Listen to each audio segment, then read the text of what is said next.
নমস্কার, অ্যাস্ট্রো ডিভোশনের পেজে সকলকে স্বাগত জানাই।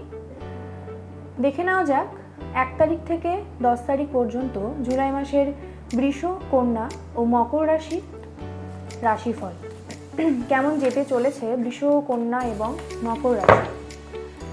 জুলাই মাসের 1 তারিখ থেকে এবং 10 তারিখ পর্যন্ত বৃষ, কন্যা ও মকর রাশির কীরকম যেতে চলেছে সেটা দেখে নেওয়া যাক।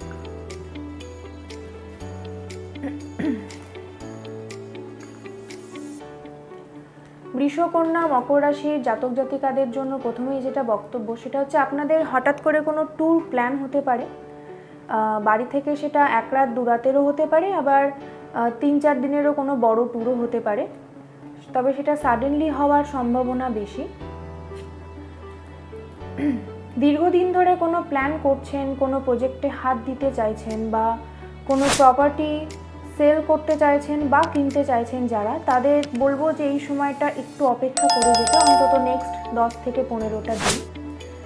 বিভিন্ন কারণে কিন্তু কাজে পোস্টপোনমেন্ট দেখতে পাচ্ছি, যে কোনো হওয়া কাজ আটকে যেতে পারে এবং সেই নিয়ে কিন্তু কাছের মানুষদের সাথে যথেষ্ট মনোমালিন্য, বাগ্বিতণ্ডা, ঝামেলা, ঝঞ্ঝাটের মধ্যে কিন্তু জড়িয়ে পড়তে পারেন।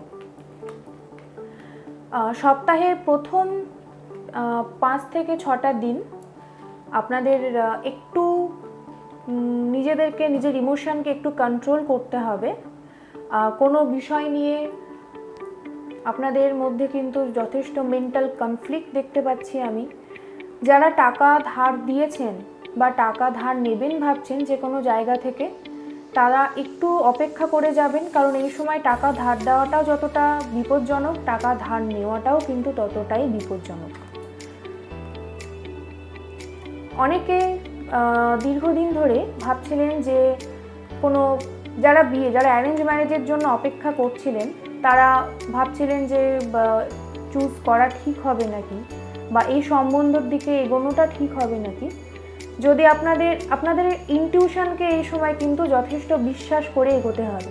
মন যদি বলে যে না, এই দিকে এগোনো যাবে না, তাহলে এগোনো যাবে না। অনেক টক্সিক রিলেশনশিপ আপনাদের চোখের সামনে আসতে পারে। দীর্ঘদিনের পার্টনারকে হঠাৎ করে কিন্তু চিনতে পারেন, তার আসল রূপ বেরিয়ে আসতে পারে।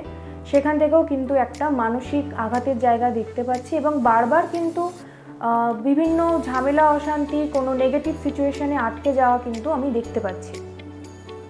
বৃষ, কন্যা ও মকর রাশির 1 তারিখ থেকে 10ই জুলাই পর্যন্ত টাইমটা কিন্তু একটু ডিফিকাল্ট। মানসিকভাবে নিজেদেরকে একটু হিল করতে হবে, আপনাদেরকে ধৈর্য ধরতে হবে, সময় নিতে হবে। দেখে নিই আর কি গাইডেন্স আসতে চলেছে ইউনিভার্সের তরফ থেকে বৃষ, কন্যা, মকর রাশির জন্য। দেখতে পাচ্ছেন চুজ ওয়াইজলি, যেটা আমি এতক্ষণ ধরে বলছিলাম, যে কোনো সিদ্ধান্ত নেওয়ার আগে নেক্সট 7 থেকে 10টা দিন কিন্তু যথেষ্ট ঠান্ডা মাথায় ধৈর্য ধরে সমস্ত দিক বিচার বিবেচনা করে তারপরে কিন্তু সিদ্ধান্ত নিতে হবে। ফুলফিলমেন্ট অফ উইশেস, অর্থাৎ এই 10 দিন বা 12 দিন যদি একটু অপেক্ষা করে যেতে পারেন, তাহলে হয়তো এই নেগেটিভ সিচুয়েশনটা একটু ওভারকাম করতে পারবেন এবং তারপরে গিয়ে কিন্তু আপনাদের দীর্ঘদিনের কোনো ইচ্ছে বা মনস্কামনা কিন্তু পূরণ হতে পারে। Moving on. সম্পর্ক দিক থেকে যারা নেগেটিভ কোনো সিচুয়েশনে আটকে রয়েছেন বা পার্টনারকে চিনতে অসুবিধে হচ্ছে, বা পার্টনারের ওই যে বললাম কোনো মুখোশ খুলে গেছে, তারা কিন্তু সেই পুরনো জায়গা থেকে এবার মুভ অন করার সময় এসেছে। বারবার পার্টনারকে সুযোগ দিয়েছেন বা সম্পর্কের খাতিরে ন্যায়, অন্যায়, ঠিক, ভুল সমস্ত হিসেব আপনাদের গুলিয়ে গেছে, কিন্তু এবার সময় এসেছে সেই সিচুয়েশনগুলো থেকে বা সেই টক্সিক মানুষগুলো থেকে কিন্তু বেরিয়ে যাওয়ার। ফাউন্ডেশন, ধৈর্য ধরুন, অপেক্ষা করুন। ফার্টিলিটি, একদমই তাই, ধৈর্য ধরতে হবে, অপেক্ষা করতে হবে। এই নেক্সট 10টা দিন বৃষ, কন্যা, মকর রাশির জন্য কিন্তু কোনো সিদ্ধান্ত নেওয়ার মতন দিন নয়। যেটা ঘটছে আশেপাশে, যা সিচুয়েশন হচ্ছে, সমস্ত কিছুকে নোট ডাউন করুন, চিন্তা ভাবনা করুন, নিজেকে সময় দিন, ইউনিভার্সকে সময় দিন আপনাকে আরও বেটার জায়গায় পৌঁছে দেওয়ার জন্য। দেখে নেব বৃষ, কন্যা ও মকর রাশির জন্য এঞ্জেল গাইডেন্স কি আসতে চলেছে। বৃষ, কন্যা ও মকর রাশির জন্য এঞ্জেল গাইডেন্স কি আসতে চলেছে। The situation will improve.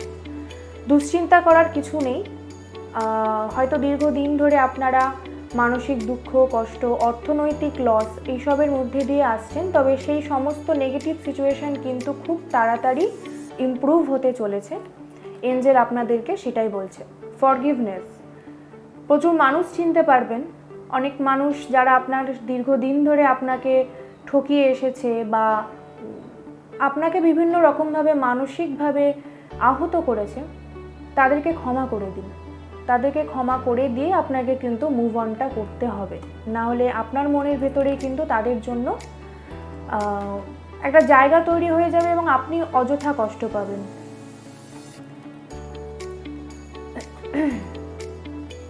যা ভেবেছেন, যে উইশটা ম্যানিফেস্ট করেছেন, সেটা আজকে থেকে ঠিক 1 বছরের মাথায় কিন্তু ফুলফিল হওয়ার একটা সম্ভাবনা রয়েছে। যারা কনসিভ করতে চাইছেন, দীর্ঘদিন ধরে পারছেন না, তাদেরও কিন্তু ঠিক 1 বছরের মধ্যে একটা গুড নিউজ আসতে চলেছে। যারা দীর্ঘদিন ধরে বিয়ের চেষ্টা করছেন কিন্তু হচ্ছে না কোনোভাবে, অ্যারেঞ্জ হোক বা লাভ, তারাও কিন্তু নেক্সট 1 বছরের মধ্যে একটা ভালো খবর বা ভালো ঘটনা ঘটতে চলেছে বিয়ে সংক্রান্ত। যারা নিজেদের বিজনেস সেট আপ করতে চাইছেন, যে কোনো রকম বিভিন্ন কারণে হয়তো অনেক বাধা আসছে, তারাও কিন্তু 1 বছরের মধ্যেই সে জায়গাটা নিয়ে যথেষ্ট গ্রোথ আমি দেখতে পাচ্ছি। তো 1 থেকে 10 তারিখ পর্যন্ত বৃষ, কন্যা ও মকর রাশি একটু ধৈর্য ধরতে হবে, সিচুয়েশনকে অ্যাকসেপ্ট করে নিতে হবে এবং নিজেকে ভবিষ্যতের জন্য কিন্তু প্রিপেয়ার করতে হবে। সবাই ভালো থাকবেন, সুস্থ থাকবেন।